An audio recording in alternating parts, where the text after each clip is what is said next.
What's going on, college football fans? I've heard the call. A lot of you guys are struggling in coverage, just understanding what's going on. Don't worry, we're going to get more involved in even this video here today. I'm going to drop some tips that you guys need to know to get started playing better coverage in college football 25. Some of this is going to be pretty basic. Some of this is going to build to the more advanced. So make sure you guys are subscribed to the channel, hit that notification bell, drop a comment below. What defense are you running? What's your favorite coverage in the game? How are you getting stops? If you're getting stops right now in the game, I want to hear from you guys. If you guys have any questions, drop them below. Your questions could become the topic for a future video. So without further ado, let's get into how to set your coach suggestions. I think that you have to have a good foundation of settings before you can really get into anything else. So by clicking the right analog stick on the defensive controller, you are going to bring up the coach menu. Now, the first thing with this is the auto flip.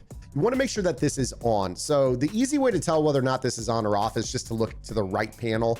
For whatever reason, it confuses me. I think whichever one's highlighted black would be the one that's active. It's actually the opposite.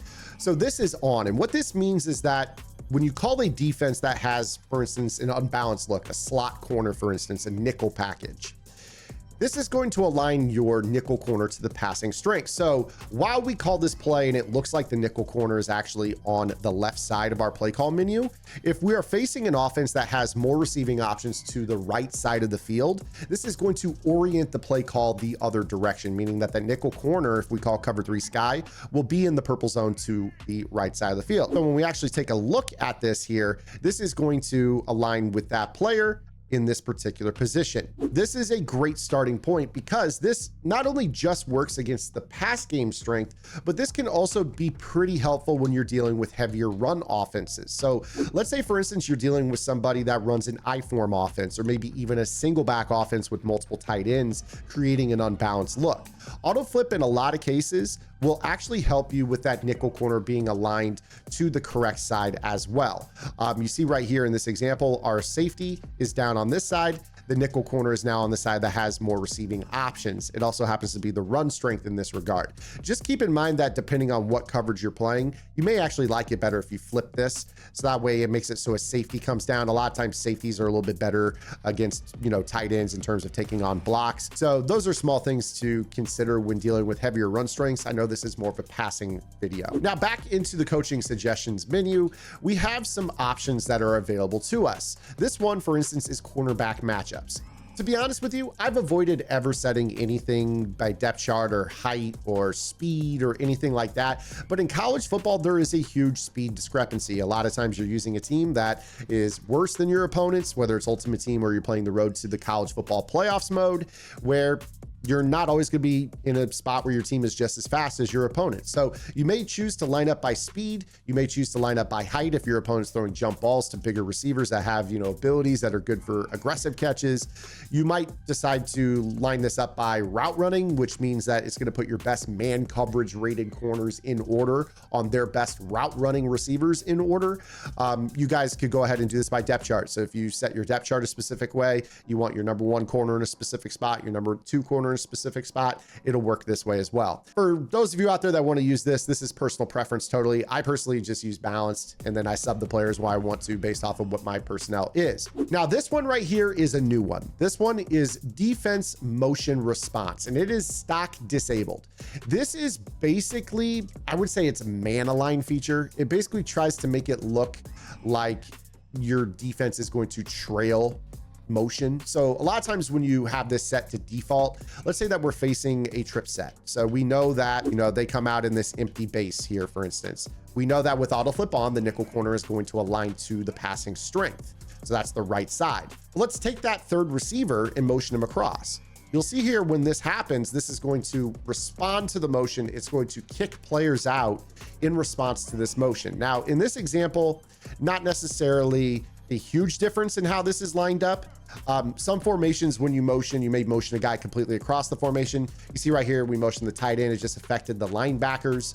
There are going to be other sets in which this is a little bit more prevalent. So for instance, here in this bunch alignment, if I were to motion across this receiver, you'll see that it kind of rotates our safeties down. This is something that you may choose to leave on. It just kind of gives the illusion that their motion is causing changes into our actual zone coverage. So you take a look here when I do this, it is not changing the zones, it's just rotating the players down to respect this new offensive alignment. A lot of times this won't really matter too much as it pertains, you know, whether or not you want to set this to default or disabled. I'll show you that same motion here once again with that same cover 3 look. It may not look any different to you guys. You see here in this example, it kind of looks the exact same. I would say that this is more or less a non-factor. I don't personally use it. I leave it disabled because I don't want my defense moving around too much, giving tells. But again, if this is something that matters to you, you can choose to leave it on. Now, there are some other coaching suggestions that we're going to touch on in a completely different section of this video. It's its own topic, and those are zone drops. So we'll leave those default for now. Now, let's start with understanding how to know what your defense is doing in general. A lot of players don't know that this year they removed from the coaching settings the match feature, which means that in the past we had to turn match on to play match coverage plays. But if you take a look at the top left corner of every individual play call on the menu, you're going to see that there are some earmarks. It's going to tell you that this is a zone-based play. It's going to tell you that this is a man-based play. And now they're going to do a much better job at telling you when something is a match-based play. If you take a look there at cover 4 palms on the top left, it's got a purple earmark that says match. It's important that you understand that a cover 4 that has a match attributed to it is very, very different than a cover 4 that is just a drop zone cover 4. So please be aware of those differences. Likewise with cover 3, you might see a cover 3 sky, which is a zone-based play, meaning guys drop into areas on the field. But then you might also see a defense that is referred to as maybe a cover 3 match. The play art looks the same, but match has different rules. And that brings me to my next point. What is match? Now, here's the truth on this. It's deep, but I'm going to do this as simply as I can to explain so you have a little bit of an understanding of why players do what they do. Because I've seen players say, oh, I was supposed to have a flat zone there. It wasn't there. What happened? Now, if this stuff is stuff that you say frequently, make sure you guys are checking out my strategy website, gridirongameplans.gg. It's been open for almost 5 years now as the top tip site in Madden and college football now, as we've adopted this game into our content cadence. We have over 20 vault updates already on the website for launch of college football 25. We're constantly updating this as we learn more about the game. Offensive and defensive game plans are coming, and you guys can subscribe still until the 19th with our pre-sale offer. That deal goes away on the 19th when this game hits worldwide, not just the early access. So make sure you take advantage of that right now. We also have monthly and combo membership monthly options for Madden and college football. If you guys want to go month to month, please make sure you guys also hop into our Discord because we got a great community in there helping each other out to get better at the game. So let's get just kind of a quick breakdown of what exactly match coverage is. It's essentially going to be zone when it needs to be, but it's going to convert into man if players go vertical through certain areas. So we'll talk about cover 3 match, because cover 4 gets a little bit more complicated. In a cover 3 match style defense, you'll notice that there are seam flat zones. These are different than cover 3 sky, where those purple zones are called curl flats. Seam flats have match rules, namely in that if the slot receivers go vertical, they will turn into man-to-man.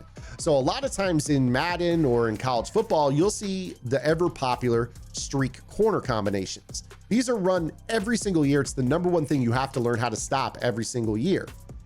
A cover 3 sky defense is going to be a defense that doesn't do a great job at guarding this. If I were to snap this ball, you'll see that the purple zone's jam, and then the corner route is actually open on the sideline for an easy gain. But there's going to be a situation where sometimes it's going to call for a matching principle. So if I were to go ahead and run, for instance, this same route combination, but I'm actually in match, you will now see that that seam flat defender will convert into man-to-man on the corner route, which will allow you to be guarding it for a click-on interception or SWAT animation. So basically what this means is that this guy has responsibilities to play the slot receiver in man-to-man if he releases through his zone vertically. Once he does so, he becomes man and he takes him for the rest of the play anywhere he goes on the field. This can, in some regards, leave the flat open, which is why players get confused on why their flat zone wasn't in the flat. It's because it's a match-based play. However, sometimes in match coverage, when your player doesn't go vertical, you will see here in this example, I'll put him on a drag. You will actually note that that player that is in that matching zone that we just saw will drop into his flat assignment, which allows him to then rally down to throws underneath in his area. So like I said, it's zone when it needs to be, and it's man when it has to be.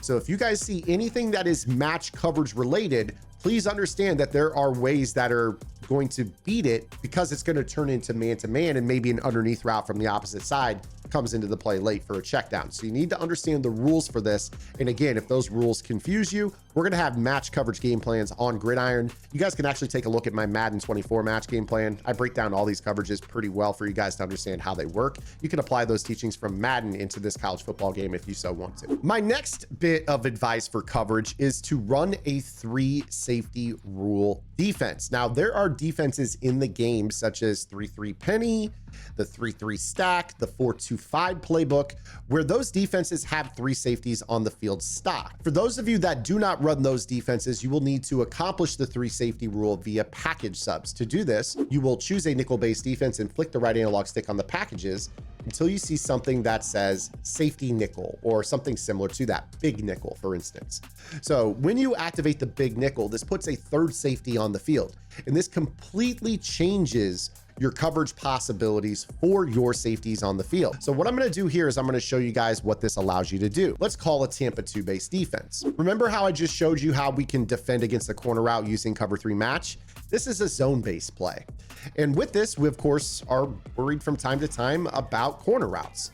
So what I love about this style of coverage, and this has been my calling card as a Madden player and now college football educator for years, is this allows you to play cover 3 cloud rotations, or sometimes what I like to call the inverted cover 3. Some of you will refer to this defense as the double cover 3 cloud. And this is a defense that basically allows you to take your top safeties when you put the 3 safety rule on the field and put them into outside thirds.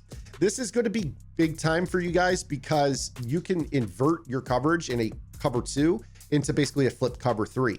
If you think about it, a cover 3 is a defense in which you have a safety in center field and your outside corners dropping deep on the sideline. And then your flat support comes from your outside linebackers.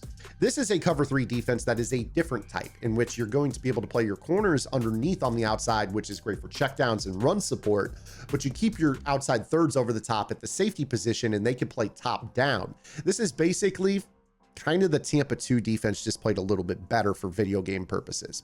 What this also does a really good job of is it brackets corner route throws. You've got a cloud flat on the sideline that can sink underneath of the corner route, and you've got a deep over the top third that can break down on that. So you've got a route that is basically sandwiched by 2 zones. It also does a good job of squeezing the seams. You've got both safeties that can drive on throws to the sideline or in the seam, and then you have a middle dropper that can kind of work in between the 2. Now, if you guys don't want to use the 3 safety rule, that is actually okay. I'm going to go back into my default package, and if I were to show you guys what those safety adjustments look like, you're going to see that they are a little bit different. So when I pull up these adjustments, you'll see that there is actually an outside third adjustment for this left safety, and it says outside third left, but this is bugged. So you're going to see that it goes to the wrong side.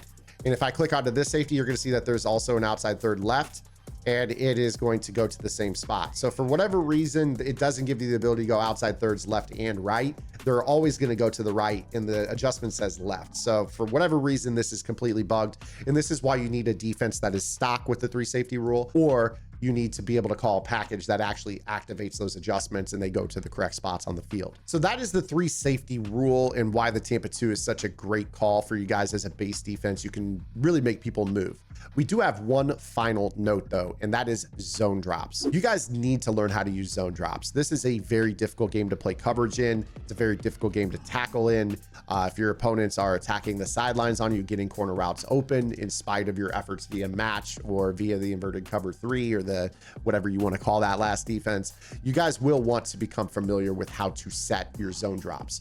So going back into our coach suggestions, we're going to hit that right stick in again, and we're going to go down and set some depths for these zones. Flats are blue zones. Those are your cloud flats, hard flats, and soft squats. What you will want to do with these typically is play these in a 25 or 30 yard depth, and you will set your curl flats, which are your purple zones, to 0 or 5. It's important to note up front with this that if you guys set zone drops, it turns your match coverage plays off. So I want you to watch here with this cover 3 match.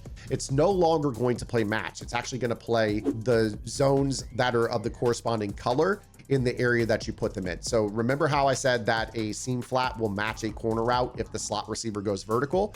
You're not going to see that behavior here in this example. So I snap this football, watch the right side. It's now open. I can throw that ball into the sideline. Fortunately for the defense, it was an inaccurate throw. So that is a problem, but it allows you to still be able to set your zone drops for the purpose of taking away the sideline.